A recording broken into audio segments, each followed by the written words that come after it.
ಶ್ರೀ ಅಂಚುಕಲ್ಲುರಾಯಸ್ವಾಮಿ ಜಾತ್ರಾ ಮಹೋತ್ಸವ ಮುಳಬಾಗಿಲು. ಶ್ರೀ ಅಂಚುಕಲ್ಲುರಾಯಸ್ವಾಮಿ ದೇವಸ್ಥಾನ ದೇವರ ವಿಶೇಷತೆ 3 ವರ್ಷಕ್ಕೆ ಒಂದು ಬಾರಿ ಈ ದೇವರ ಜಾತ್ರೆಯನ್ನ ಸಾರ್ವಜನಿಕರು ಹಾಗೂ ಆ ದೇವರಿಗೆ ಸಂಬಂಧಪಟ್ಟ ಸಮುದಾಯದವರು ಒಂದುಗೂಡಿ ಈ ಹಬ್ಬವನ್ನ ಆಚರಣೆ ಮಾಡುತ್ತಾರೆ. ಈ ಒಂದು ಜಾತ್ರೆ 11 ವರ್ಷಕ್ಕೆ ಒಂದು ಬಾರಿ ಅತಿ ವಿಜೃಂಭಣೆಯಿಂದ ನಡೆಸಿಕೊಂಡು ಬರುತ್ತಿದೆ.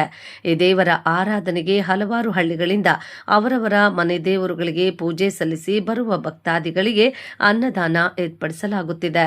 ಬರುವಂತಹ ಜನರು ಸಂತೋಷದಿಂದ ಈ ಹಬ್ಬಕ್ಕೆ ಪಾಲ್ಗೊಂಡು ಕುಟುಂಬ ಸಮೇತ ಎಲ್ಲರೂ ಆ ದೇವರಿಗೆ ಪೂಜೆ ಪುರಸ್ಕಾರ ಮಾಡಿ ಮನೆಗಳಿಗೆ ತೆರಳುತ್ತಾರೆ. ಅಲ್ಲಿನ ಪೂಜಾರಿಗಳು ಆ ಸ್ಥಳದ ಬಗ್ಗೆ ಹೇಳಿರುವ ಮಾತುಗಳು, ಅಧಿಕಾರಿಗಳ ನಡತೆಯ ಬಗ್ಗೆ ಬೇಸರ ವ್ಯಕ್ತಪಡಿಸಿ ಆಗಿರುವ ನೋವನ್ನು ಮಾಧ್ಯಮದ ಮುಖಾಂತರ ಪ್ರಸ್ತಾಪ ಮಾಡಿದ್ದಾರೆ. ಅವರು ದೇವರ ಬಗ್ಗೆ ಇಟ್ಟಿರುವ ನಂಬಿಕೆಯನ್ನು, ಕುಲಬಾಂಧವರು ದೇವಸ್ಥಾನದ ಸ್ಥಳಕ್ಕೆ ಆಗಿರುವ ತೊಂದರೆ ಬಗ್ಗೆ ಅರ್ಚಕರು ಅಭಿಪ್ರಾಯವನ್ನ ವ್ಯಕ್ತಪಡಿಸಿದ್ದಾರೆ.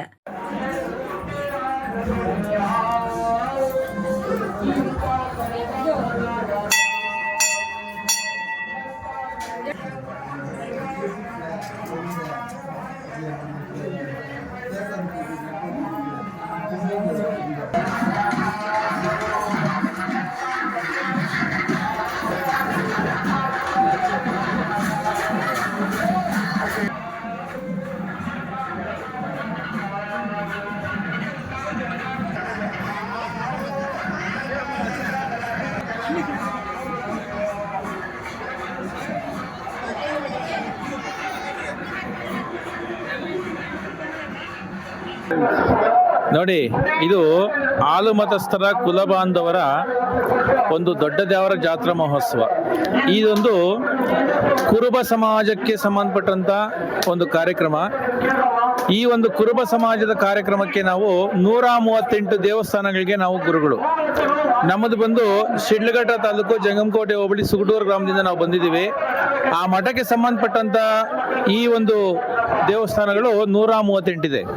ಇದರಲ್ಲಿ ಅತಿ ಪ್ರಮುಖವಾಗಿರ್ತಕ್ಕಂಥ ದೇವಸ್ಥಾನ ನಮ್ಮ ಅಂಚುಕಲ್ಲುರಾಯಸ್ವಾಮಿ ದೇವಸ್ಥಾನ ಮುಳಬಾಗಿಲಲ್ಲಿ. ಈ ದೇವಸ್ಥಾನದ ಹಿನ್ನೆಲೆ ಸುಮಾರು 1600 ವರ್ಷಗಳ ಇತಿಹಾಸ ಇದೆ. ಆದರೂ ಸಹ ನಾವು ಈ ಹಾಲುಮತಸ್ಥರಿಗೂ ನಮಗೂ ಒಂದು ಈ ಭಗವಂತನ ಒಂದು ಅನುಗ್ರಹಕ್ಕೆ ನಾವು ಒಳಪಟ್ಟು ಇವರಿಗೆ ಒಂದು ಆಶೀರ್ವಾದ ಮಾಡುವುದಕ್ಕೆ ನಾವು ಪ್ರತಿ ದೇವಸ್ಥಾನಗಳಿಗೆ ಭೇಟಿ ಕೊಟ್ಟು ಇಲ್ಲಿ ಯಾವಾಗಲೂ ನಾವು ಬಂದು ಹೋಗ್ತಾ ಇರ್ತೀವಿ. ಆಮೇಲೆ ಈ ದ್ಯಾವರ ಏನಕ್ಕೆ ಮಾಡ್ತಾರಪ್ಪ ಅಂತ ಹೇಳಿದ್ರೆ, ನಮ್ಮ ಶ್ರೀಮನ್ ಮಹಾ ಜಗತ್ ಬರೋದಕ್ಕೆ ಒಂದು ದೀಕ್ಷೆಯನ್ನು ಕೊಟ್ಟು ಅವರನ್ನ ಕಾಡಿನಿಂದ ನಾಡಿಗೆ ಕರೆತಂದು ಅವರಿಗೆ ಬೀರಪ್ಪ, ಬತ್ಯಪ್ಪ ಮತ್ತೆ ಬಸರಾಯಪ್ಪ ಅಂಚುಕಲ್ಲುರಾಯಸ್ವಾಮಿ ಸ್ವಾಮಿ ಅಂತೇಳಿ ಈ ಥರ ಅವ್ರಿಗೊಂದು ಮನೆ ದೇವರನ್ನ ನಾಮಕರಣ ಮಾಡಿಕೊಡ್ತಾರೆ. ನಾಮಕರಣ ಮಾಡಿದ್ದಾದ್ಮೇಲೆ ಅವರಿಗೆ ಒಂದು ಕೂಟವ ಅಂತ ಏರ್ಪಾಡನೆ ಮಾಡಿ ಪ್ರತಿ 3 ವರ್ಷಕ್ಕೊಂದು ಸಾರಿ ನೀವೆಲ್ಲರೂ ಒಂದು ಜಾಗದಲ್ಲಿ ಸೇರಿ ಆ ಭಗವಂತನನ್ನ ಒಂದು ಆರಾಧನೆ ಮಾಡಿ, ನೀವು ಕುಟುಂಬಗಳೆಲ್ಲರೂ ಒಂದು ಕಡೆ ಸೇರಿ ಆ ಭಗವಂತನ ಆರಾಧನೆ ಮಾಡಿ ಮತ್ತೆ ನೀವೆಲ್ಲರೂ ಹೊರಡ್ಬೋದು ಅಂದ್ಬಿಟ್ಟು ಆವತ್ತು ಕೊಟ್ಟಿರ್ತಕ್ಕಂಥ ಆ ಒಂದು ಉತ್ಸವಕ್ಕೆ ಅಂದರೆ ಕೂಟವಕ್ಕೆ ಇವತ್ತು ಮಹಾ ಉತ್ಸವವಾಗಿ ಏರ್ಪಟ್ಟು ನಮ್ಮ ಕುಲಬಾಂಧವರೆಲ್ಲರೂ ಸಹ 5 ವರ್ಷಗಳಿಗೋ 9 ವರ್ಷಗಳಿಗೋ ನೋಡಿ ಈ ಜಾತ್ರೆ 11ನೇ ವರ್ಷದಲ್ಲಿ ಅತಿ ವಿಜೃಂಭಣೆಯಿಂದ ಎಲ್ಲ ಕುಲಬಾಂಧವರು ಸರಿ ಮಾಡ್ತಾ ಇದ್ದಾರೆ. ಅವ್ರಿಗೆಲ್ಲರಿಗೂ ಆಯುಷ್ ಆರೋಗ್ಯ ಕೊಟ್ಟು ಒಳ್ಳೆಯದಾಗಲಿ. ದೇವಸ್ಥಾನ ದಾರಿನಾ? ಈ ದೇವಸ್ಥಾನಕ್ಕೆ ಮುಂಚೆ ದಾರಿ ಇತ್ತು, ಆದರೆ ಏನ್ ಮಾಡಕ್ ಆಗ್ತಾ ಇಲ್ಲ. ನಾವಿಲ್ಲಿ ಕೈ ಕೊಟ್ಟೆ ಕುಳ್ಕೊಂಡಂಗೆ ಆಗ್ಬಿಟ್ಟೈತೆ, ಇಲ್ಲಿ ದಾರಿ ಇಲ್ದಿರ ಆಗ್ಬಿಟ್ಟೈತೆ. ಆಮೇಲೆ ವ್ಯವಸ್ಥೆಗಳು ಕಡಿಮೆ ಆಗ್ಬಿಟ್ಟೈತೆ. ಈ ದೇವಸ್ಥಾನಕ್ಕೆ ಇದ್ದಂಥ ಜಾಗ ಒತ್ತುವರಿ ಆಗ್ಬಿಟ್ಟೈತೆ. ಮುಂದಿನ ದಿನಗಳಲ್ಲಿ ನಾವಿಲ್ಲಿ ನಡ್ಕೊಂಡು ಬರೋದಕ್ಕೂ ಸಹ ಆಗೋದಿಲ್ಲ.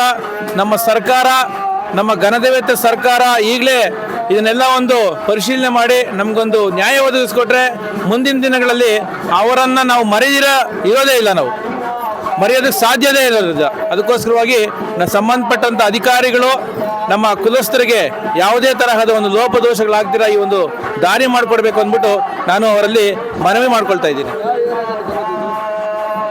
ಇದು ಮುಳಬಾಗಲ್ ಟೌನ್ಗೆ ಸಂಬಂಧಪಟ್ಟಂಥ ಇದು ಬೊಮ್ಮರಾಸಗುಂಟೆ ಕೆರೆ ಬಳಿ ಇದೆ. ಇದನ್ನಿವಾಗ ನಾವು ಬೇರೆ ಕಡೆ ಶಿಫ್ಟ್ ಆಗಬೇಕು ಅಂತ ನಿರ್ಧಾರ ಮಾಡ್ತಾ ಇದ್ದೀವಿ. ಯಾಕೆಂತೇಳಿದ್ರೆ ನಮ್ಗೆ ಇಲ್ಲಿ ಜಾಗ ಇಲ್ಲ. ಬೇರೆ ಕಡೆ ಶಿಫ್ಟ್ ಆಗ್ಬಿಟ್ರೆ ನಮಗೆ ಈ ಮುಳಬಾಗಲ್ ಅಂತಕ್ಕಂಥ ಹೆಸರೇ ಇಲ್ದಿರ ಆಗ್ಬಿಡ್ತದೆ. ಅದಕ್ಕೆ ನಾವು ಇಲ್ಲೇ ಇದ್ದು ಒಂದು ಸಾಧನೆ ಮಾಡಬೇಕು ಅಂತ ಹೊರಟಿದ್ದೀವಿ. ಆ ಭಗವಂತ ಏನು ದಾರಿ ಕೊಡ್ತಾನೋ ಗೊತ್ತಿಲ್ಲ.